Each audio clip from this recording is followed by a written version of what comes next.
Mic check. Hey, thanks for tuning in. I'm Prudy. Welcome to my podcast. In today's episode, it's one of the hardest that I've had to prepare for because it's so deeply personal. It's about something that I've been carrying for a long time, something that's been weighing on me in ways I didn't fully understand or I don't fully understand yet, but I want to talk about horizontal hostility, how we or I as marginalized people often end up directing our frustrations inward towards each other instead of the systems that oppress us. I also want to talk about casteism, grief, poverty, and the internal conflicts that I've been wrestling with, conflicts that shaped how I see myself, how I see others, how I see the community people, and how I see the anti caste spaces that I have been to, and the relationships that I hold dear. This is going to be long and messy, but it's also real. And I hope that by sharing this, I can open up a space for reflection, for understanding, and for healing. I spent a lot of time thinking about how caste and poverty have shaped my life, and also patriarchy. Growing up, everything felt like a struggle, like the world had already decided what I could and couldn't be before even I had the chance to try. Poverty isn't just about lacking money, it's about lacking choices. Every decision my family made was a trade off. Should we spend what little we had on food or school? What about the electricity? What if we get sick? Where do we go? We thankfully had a doctor who gave treatment for free. So when we get diseases very severely, we would go to that doctor and be thankful that he is working on that day in that clinic.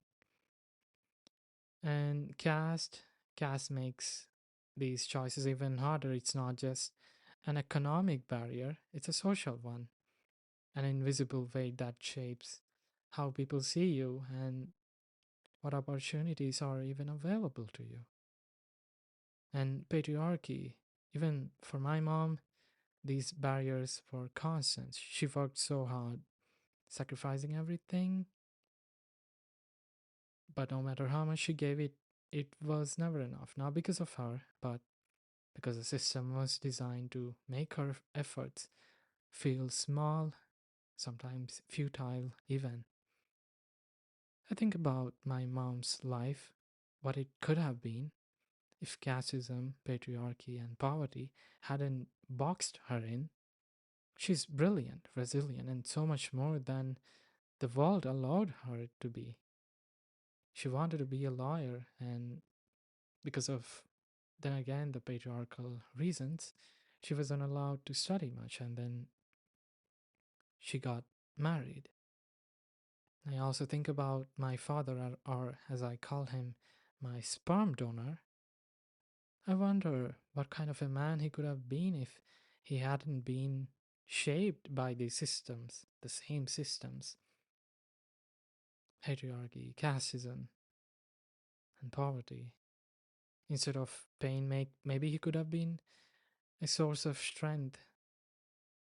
Maybe he could have been a presence in my life who really encouraged me instead of being dismissive, whether what grades I got in college or how I was studying instead of expecting me to be perfect, getting straight A's all the time.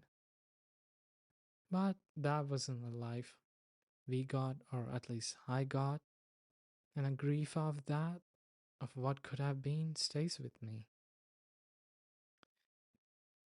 That grief doesn't just stay in the past, it shows up in the present in ways I don't always recognize it. It's there in the way I approach my relationships, my community, and even myself. There are times when I feel this overwhelming anger at the world for being so cruel, but also anger at the people around me. I, I catch myself expecting too much from others, holding them to impossible standards, feeling frustrated or hurt when they don't meet these expectations. But when I step back, I realize this isn't really about them. It's about me.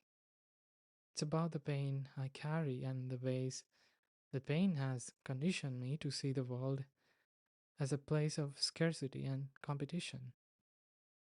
It's very hard to admit, but sometimes I find myself projecting my anger onto the very people I should be standing with, people in my community, people I care about. I've been unfair to them because I've been unfair to myself. This is where horizontal hostility comes in. When you grow up in a system that's designed to oppress you, it's easy to internalize that oppression. It's easy to see the people around you as competitors instead of allies. And it's easy to direct your frustration inward towards your own community instead of upward towards a system that's systems that are actually at fault. Horizontal hostility isn't just a concept for me, it's something that I've lived. I've seen it play out in anti caste spaces where instead of uniting to challenge caste oppression, we sometimes get caught up in debates about who's more oppressed or whose approach is better. I've been part of these debates. I've judged people in my own community for not using the right language or for prioritizing issues differently than I would, and I've felt judged in return, like my experiences and choices weren't valid because they didn't fit someone else's framework. It's exhausting and painful because it feels like we're doing the oppressors work for them. Instead of focusing on dismantling the system, we're tearing each other down. And yet, I also understand where this hostility comes from. It comes from a place of pain, a pain that's been passed down through generations. It comes from a world that's told us over and over that there isn't enough space for all of us, that we have to fight each other for the scraps we're given. This is where I feel the most conflicted because I know this hostility is wrong. I know how easy it is to fall into it. Recently, I found myself expecting too much from someone else who I used to admire. I've painted this picture of who they should be, and I felt hurt, angry when they didn't match the picture. But when I sit with those feelings, I realize that the picture isn't about them, it's about me. It's about the life I wish I had, the relationships I wish I could rely on, and the fears I could have, the fears I have about being let down again. It's hard to admit because it all feels selfish. It feels like I'm asking someone to be perfect when I know perfection doesn't exist, but it's also the truth. The truth is messy. So, what am I learning through all of this? I am learning that it's okay to feel hurt and angry, but it's not okay to let those feelings dictate how I treat others. I'm learning to sit with my pain, letting it turn into blame. I'm also learning to let go of the impossible standards that I hold for myself or for others. People are messy and imperfect just like me, and that's okay. Most importantly, I'm learning that solidarity isn't about agreement or some good feeling that you feel when you go together. It's about care. It's about choosing to stand with people even when it's hard, even when they don't meet your expectations, because you know the bigger fight is more important. This isn't an easy journey, but it's the one that I'm committed to, because I know the only way to truly challenge casteism, poverty, patriarchy, and other oppressive structures is by building each other up, not tearing each other down. If you've ever felt that kind of anger, grief, and conflict that I've been talking about, I want you to know that you're not alone. It's okay to struggle with these feelings. It's okay to admit when you've fallen short. It's okay to grieve the life you didn't have while still fighting for the life you deserve.